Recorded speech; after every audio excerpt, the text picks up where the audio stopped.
देखिए चैप्टर है द्विघात समीकरण। ये क्लास 10th का ये चौथा चैप्टर है द्विघात समीकरण, जिसको इंग्लिश में हम लोग क्वाड्रेटिक इक्वेशन बोलते हैं।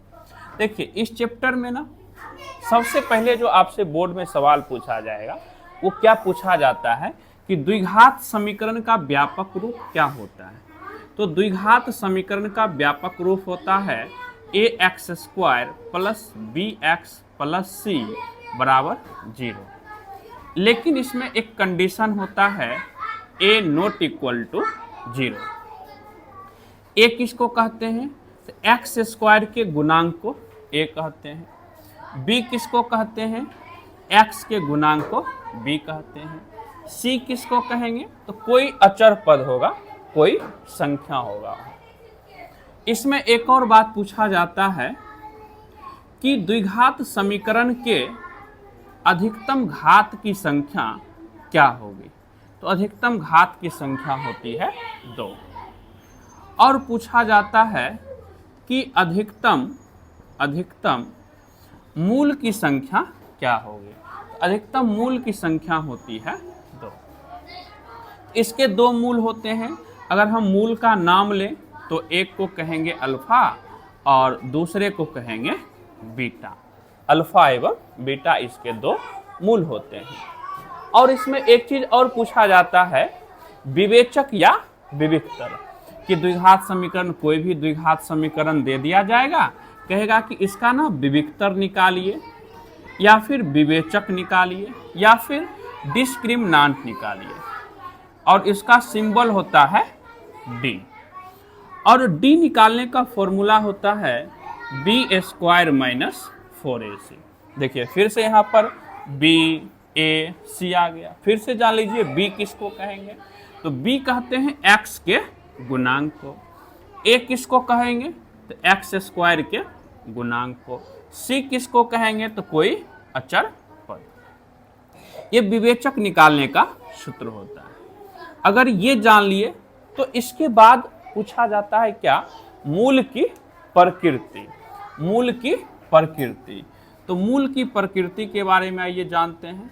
मूलों की प्रकृति यानी कि nature of roots. Nature of roots.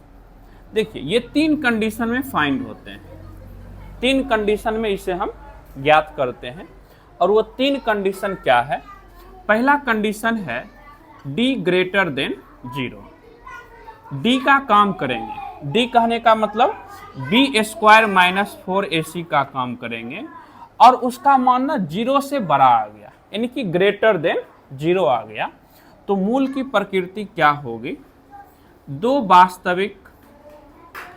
वास्तविक भिन्न मूल या असमान मूल। भिन्न मूल या असमान मूल ये होगा। 2 वास्तविक भिन्न मूल या असमान मूल। दूसरा कंडीशन है d = 0।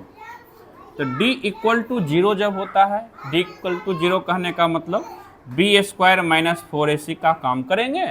अगर इसका मान आ गया 0 तब जाकर के मूल की प्रकृति क्या होगा? तो मूल की प्रकृति होगा 2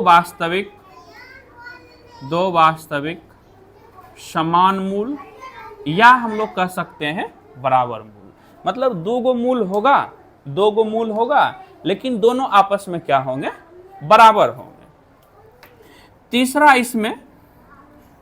इसमें आता है d < 0, यानी कि हम लोग d का काम करेंगे, मतलब b² - 4ac का काम करेंगे।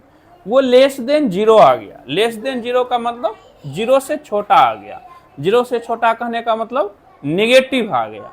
तो निगेटिव आ जाएगा तो ऐसे कंडीशन में जो मूल की प्रकृति आएगी वो क्या आएगा?